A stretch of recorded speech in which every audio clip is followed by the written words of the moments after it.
Whether they have taken any notice or not, Christians have always known, through reflections on passages such as the sheep and the goat, the parable of the Good Samaritan, and commands such as loving neighbour as self, that they have an obligation to help others. But what does that help look like? Is it generously giving to the poor?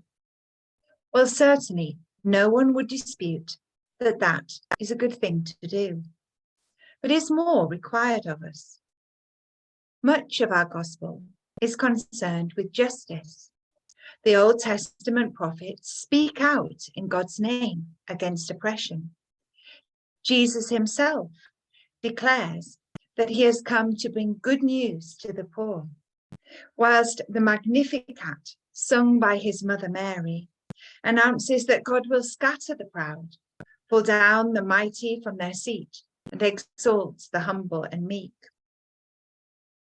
A concern for justice requires us not only to help those in need, but to ask searching questions about why they are in need in the first place, and seek to challenge and change the structures and systems which are oppressive. It is widely recognized that climate change is a fundamental injustice.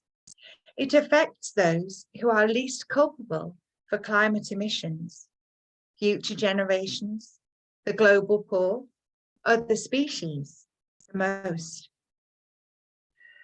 The approach to environmentalism, which takes this seriously, is called climate or eco-justice.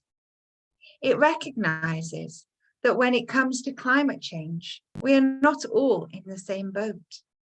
Whilst we might be facing the same storm, some of us have the resources to make ourselves resilient to climate change, whilst others will be left to bear the brunt with very little to help them to do so.